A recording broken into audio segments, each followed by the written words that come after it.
Welcome into week 9 of 5 picks in 5 minutes. I'm Tim Kalinowski, joined by Chris Raybon. Chris, last week, not really our week. If we're being honest, we go 2-3. I go 1-1, pretty much like I do every week. You can set your watch to it. You went 1-2, and while that moves us to, you go 14-10 on this season. I'm 7-9. I want to say with that, you got half pointed in that Cleveland game. You got half pointed. You gave me a hard time earlier this year about the half point, and you get half pointed. Just a reminder that you can tail all of our picks for free thanks to our sponsor, BetMGM, the king of sportsbooks. They have an incredible offer for new users. Use bonus code ACTION when signing up to get up to $1,500 paid back in bonus bets if you don't win your first bet. Terms and conditions apply. Gambling problem? Call 1-800-GAMBLER. Chris Raybon, you're on the clock. Let's go Washington +3 at New England. I think everyone's kind of overreacting to the Washington trading Chase Young and Montez Sweat. This was already a bad defense, ranked 31st. But now they're playing the Patriots, who have no wide receivers. Everyone's hurt. Mac Jones is still not good. He's 7-18-1 over his last 26 games against the spread, failing to cover by over 4 points a game. He's 3-12 against the spread since last Thanksgiving, 1-6 in his last 7 at home against the spread. And this is a low total game when you have a road dog and below a touchdown against a home favorite averaging 18 or fewer points over the last 2 decades, 167 and 94 against the spread, 64%. These are the type of games these bad teams fail to cover when they're favorites in New England Patriots. So give me Washington. Yeah, and I will say, the Patriots, all those stats against, Belichick against a rookie quarterback, but hey, they had Tom Brady for those, if you don't remember. Also, Sam Howell's not a rookie. Sam Howell's not a rookie. So yeah, I know, but it's the same thing. Might as well be a rookie. Yeah. It's first start. It's something like that. Whatever. Okay. I'm going to stay in the same division. I'm going to go Dallas here. Dallas +3 against Philadelphia. Look, I think a lot of us wrote off Dallas after that blowout loss to San Francisco, but they've been 2-0 since, covering both of those games. Dak Prescott, since the San Francisco game, he's been the highest graded passer per PFF, which bodes well for a matchup against the Philadelphia secondary that isn't much to write home about. Also, did anyone notice Jalen Hurts only 4 rushing attempts against Washington last week? It seems that he might have a gimpy knee, and even if that's half true, Philly won't get the luxury of starting every set of downs 1st and 7.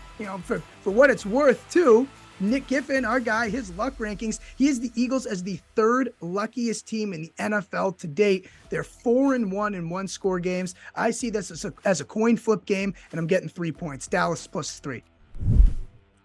All right, I'm going with Minnesota +4 next.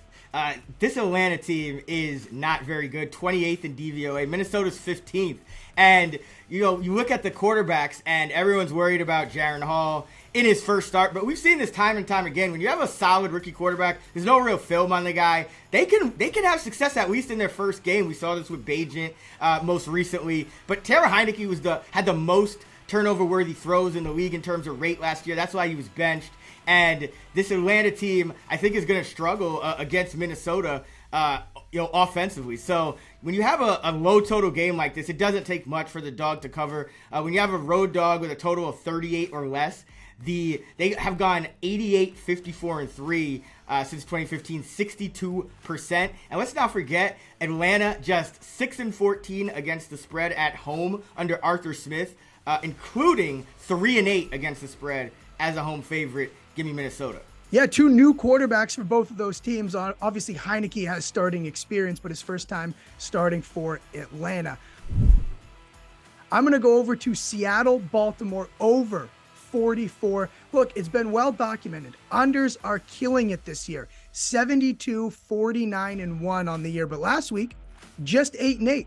I think we're seeing a little bit of some deflated totals because of those crazy under numbers early in the season. I think it started last week. So I think we're going to see a little more offense. And both of these offenses are extremely capable. Seattle's offense, 24 points per game. Baltimore's 25.3 points per game. And look, I like this little nugget here too.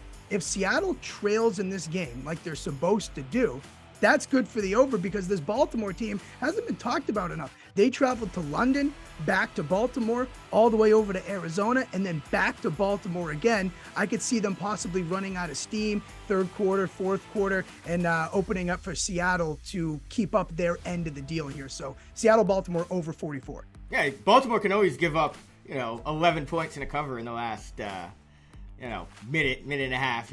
Not that that's ever happened. But I'm going to close it out with the Packers-Rams first half under 19.5.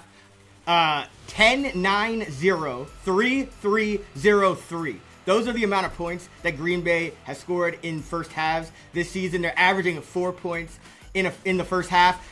They're averaging 2 points in the first half at home, but they're the highest scoring second half team in the NFL. So this is kind of the way you want to bet their games. Their unders first half unders have only lost once all year. And on the Rams side, you may be getting Brett Rippon, or you're getting a banged up Matthew Stafford. So you could see a little bit more of the running game for the Rams as well. So give me the first half under 19.5 in Packers-Rams. Yeah, there you have it. I was pretty torn on a side in that game, but you make it easy with a first half under. That's going to do it for us this week. Make sure you subscribe to our YouTube channel so you never miss an episode, and comment below your favorite bets for this week. Good luck, everybody, in this wonderful Week 9 slate.